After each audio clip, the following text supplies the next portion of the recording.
Hi, good evening. I am Sir Gypsy B. Corpus, a science teacher from San Jose National High School. Tonight, we will talk about the different parts of the cell here in DepED Tele-Turuan Season 6, Module 2 in Grade 7 Science. But before that, let us take a look back on the history of the discovery of cells, beginning with Robert Hooke. In mid-1600s, he observed a slice of cork and saw a row of empty boxes. And from then, he termed the word cell. 1839, Theodore Swan and Matthias Sladen stated that all living things are made up of cells. 50 years later, Rudolf Virchow made a study and he stated that all cells come from cells. And that started the principle of cell theory, which states that all living things are made up of cells, and the smallest living unit of structure and function of all organisms is the cell. All cells arises from pre-existing cells. This principle discarded the idea of spontaneous generation. Next, you'll be seeing the comparison of the different sizes of cells. Let us start off with a typical plant cell, which measures 10 to 100 micrometer. A chloroplast measures 2 to 10 micrometer. A hen's egg measures 65 millimeter. Mitochondrion measures 1 to 5 micrometer. A neuron cell body measures 70 micrometer. Trypanosoma, a protozoa, measures 25 micrometer long. Chlamydomonas, a green alga, measures 5 to 6 micrometer. A human red blood cell measures 7 to 8 micrometer in diameter, while E. coli, a bacterium, measures 1 to 5 micrometer long. HIV/AIDS virus measures 100 nanometer. A poliovirus measures 30 nanometer. A DNA molecule measures 2 nanometer in diameter. And a T4 bacteriophage measures 225 nanometer long. And a tobacco mosaic virus measures 300 nanometer long. These images are based on the light microscopes and electron microscopes configurations.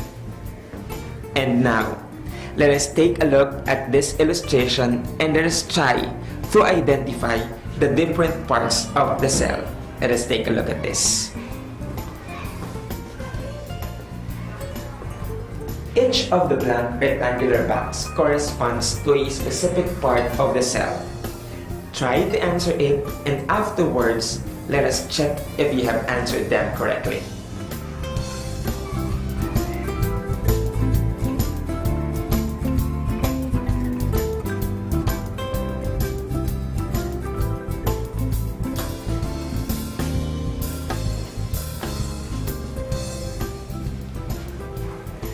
Are you now ready to see what are the answers on our short exercises?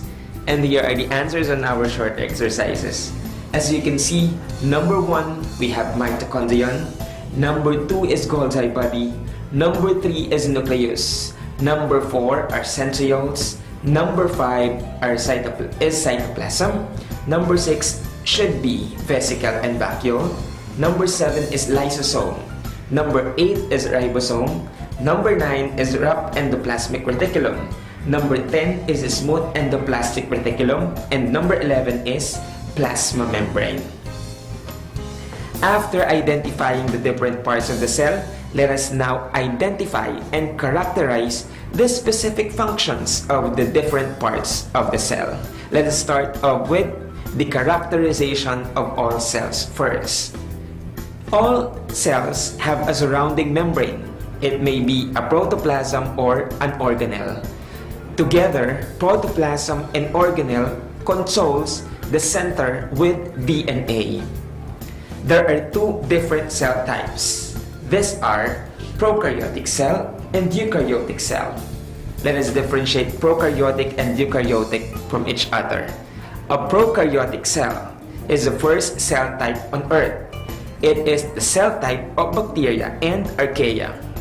No membrane-bound nucleus are in prokaryotic cells, but it contains nucleoid, which is a DNA concentration, a region of DNA concentration, which organelles are not bound by membrane.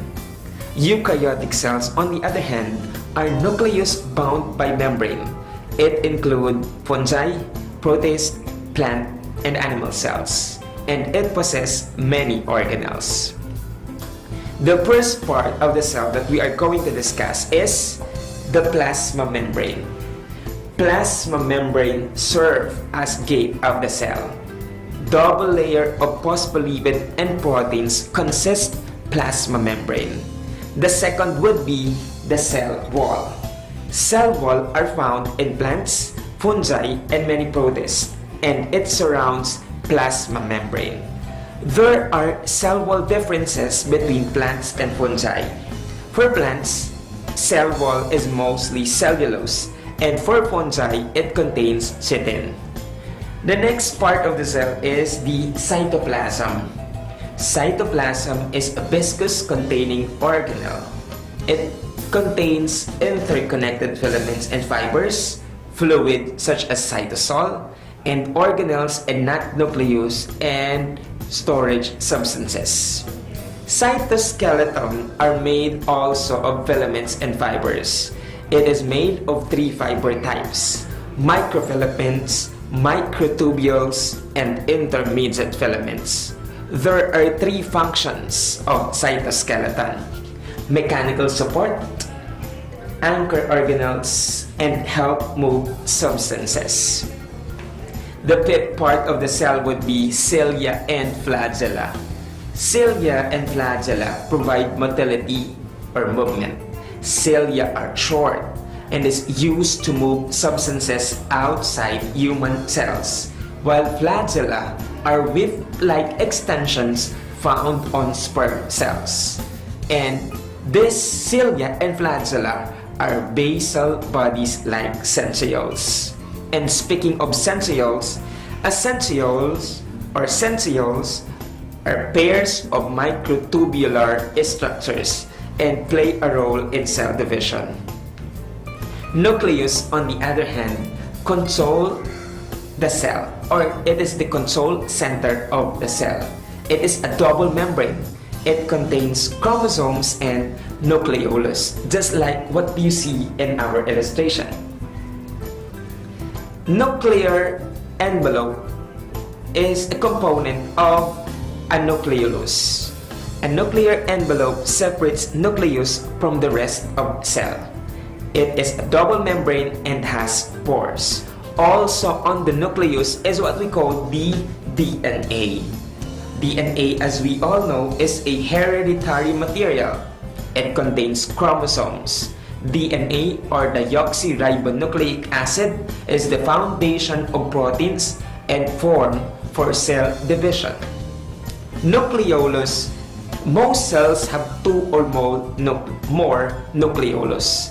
It directs synthesis of RNA or the ribonucleic acid, and it forms ribosome. When I come back, I will discuss some more of the different parts of the cell and their specific functions.